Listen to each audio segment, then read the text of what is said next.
মা তুমি এটা কি করলা? এই এটা তুমি কি করলা?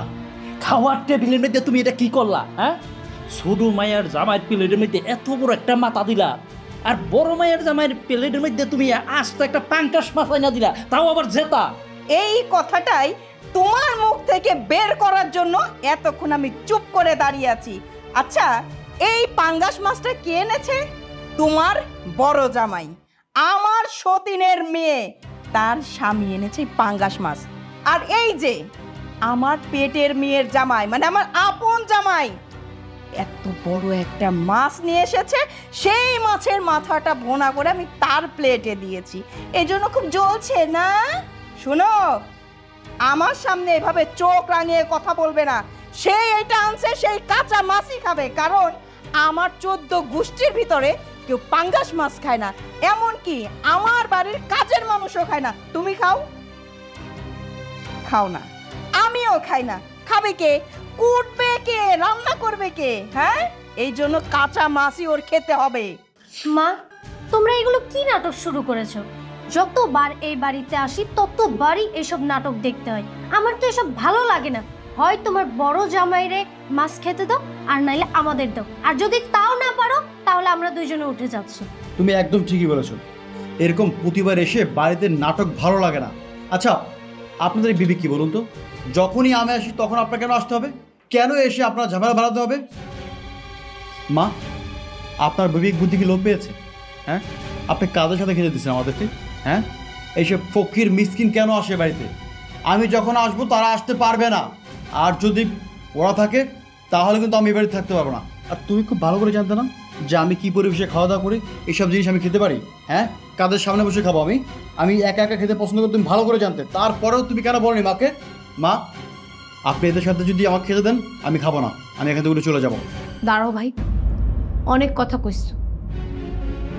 আসুন, সে ছোটবেলা থেকে আমি দেখতেছি তুমি আমারে আর তোমার মেয়ের মধ্যে অনেক পার্থক্য করছো। আমারে ঠিকমতো খাইতে দাও না, ঠিকমতো পড়তে দাও না, এমনকি আমারে পড়াশোনাটা পর্যন্ত করাও নেই। তাতে আমার কোনো অভিযোগ নেই, এটা আমি আমার কপালবেলা মাইনা নিচ্ছি। কিন্তু আমার স্বামী তার শ্বশুর বাড়িতে আসছে, তার যতটুকু সামর্থ্য সে ওই অনুযায়ী মাছ নিয়ে আসছে। তোমরা খাও না ঠিক আছে, তাই বলে তোমরা আমার স্বামীর এই কাঁচা মাছটা দিকে দিবা কেন? এত তরকারির মধ্যে কি আমার স্বামী কি একটুখানি তরকারি কি পাইতে পারে না? আমারে নাইলে না খাইতে দিতা, আমার কোনো সমস্যা নেই, আমি কিছু কইতামও না। কিন্তু আমার জামাইরে এইভাবে অপমান করতেছো। আমি সৎ মেয়ে বইলা কি আমার কোনো সম্মান নেই? আমার স্বামীর কোনো সম্মান নাই? সব সময় খালি আমার স্বামীরা ছোট করে কথা কইবা, অপমান করবা। তোমাদের যদি এতই সমস্যা ছিল তাহলে আমাকে আগেই কইতা, আমরা এই বাড়িতে আইতাম না। কি শখ মিটছে? খুব তো কইছিলা শ্বশুর বাড়িতে যামু, ভালো মন্দ খামু, খাইছো না? এবার এবার মন পড়ছে? সেটাই তো খাবে। ইনকাম করার মুরদ নাই, একটা পাঙ্গাস মাছ নিয়ে এসে আবার ফের এই বাড়ির ডাইনিং টেবিলে বসে ভালো মন্দ খেতে ইচ্ছা করে, তাই না? চুপ, একদম চুপ। তুমি কোনো কথা কইবা না। আমার যা বুঝার আমি বুঝা ফেলাইছি। এইটা তোমার মাইয়া, এইটাও আমার মাইয়া। তোমার সৎ মাইয়া হইতে পারে, কিন্তু আমার আপন মাইয়া। তুমি অগলকে এই ব্যবহার করতে পারো না। তুমি যেই ব্যবহার করছো, এই ব্যবহারের জন্য এই বড় জামাইয়ের কাছে মাপ চাও। মাপ চাও না কে? তুমি যদি এই মুহূর্তে মাপ না চাও তবে আমি তোমারে তালাক দিয়ে দিই। কি কইতেছো তুমি? এই বয়সে তুমি আমারে তালাক দিবা মানে? তাও এই সৎ মাইয়ার জামাইয়ের সাথে খারাপ ব্যবহার করছে এই কারণে? হ্যাঁ হ্যাঁ, কইছি তো, মাপ না চাইলে আমি ঠিকই তোমার তালাক দিয়ে দেবো। এখনো সময় আছে, তুমি মাপ চাও। জামাই বাবাজি, আসলে আমি যে ভুলটা করছি না, এই ভুলের কোনো ক্ষমা হয় না। আমি মুরব্বী মানুষের তোমার সাথে এই ব্যবহারটা করা আমার একদম উচিত হয় নাই। আর তোমার সাথে এই খারাপ ব্যবহার করার কারণে এই বয়সে আমার সংসারটা ভেঙে যাচ্ছে। আসলে আমার সংসারটা যদি ভেঙে যায় আমি কোথায় যাব বলো? আমার তো কোনো যাওয়ার জায়গা নাই। বাবা, আমি তোমার মা হয়ে তোমার কাছে ক্ষমা চাচ্ছি, আমাকে তুমি মাফ করে দাও না বাবা। সিসিমা, আপনি আমার কাছে কেন ক্ষমা চাইতেছেন? আপনি যে আমার কাছে ক্ষমা চাইতেছেন এটা তো আমার জন্য সব থেকে লজ্জাজনক ব্যাপার। মা, দেখেন আমি মানুষটা গরিব, আমি মানি। তাই গরিব ধনী মানুষ তো আল্লাহ পাখি তৈরি করছে নাকি? আমার অবস্থা খারাপ, এটা তো আর আমি ইচ্ছা করে করি নাই। আল্লাহ এখন আমার নসিবে এটা লিখা রাখছে। আমি কি করতে পারি?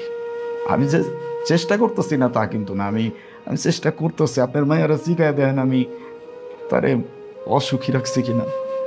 আমি আমার সাধ্য মতো তারে সুখে রাখার চেষ্টা করি। আর এই পাঙ্গাস মাছটা আনা তো আমার অপরাধ হয়ে গেছে। কি করবো মা, আমার সামর্থ্য যতটুকু কুলাইছে আমি তো এটাই করছি না। আমি চাই নাই যে আমি খালি হাতে আমার শ্বশুর বাড়ি যাই। যতটুকু পারছি আমি চেষ্টা করছি। এখন এটা যে আপনারা কেউ খান না বা এটা আপনারা খাইতে পারবেন না, এটা আমার জ্ঞানে কুলাই নাই। এই জন্য আমি এই ভুলটা করে বলছি।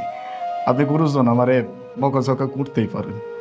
আসলে ছোটবেলায় মা বাপরা হারাইছি তো, আপনাদের এই পুরা পরিবারটা পাওয়ার পর আমার মনে হয়েছে যে আমি আমার পরিবারটা আবার ফেরত পাইছি।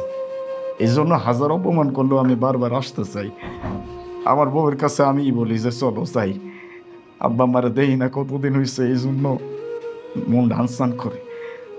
আমি জানি আপনার মাইয়া হইতেছে আপনার সৎ মাইয়া, তাই বলে যে আপনি তারা দুই চোখে দেখবেন তা তো না। মায়ের জাত তো মায়ের জাতি হয়, তাই না? মা হয়ে নিজের মাইয়ারে যদি আপনি দেখেন, ব্যাপারটা খারাপ দেখা যায় না? কই কি গরিব ধনী সব তো আল্লাহ পাকের তৈরি।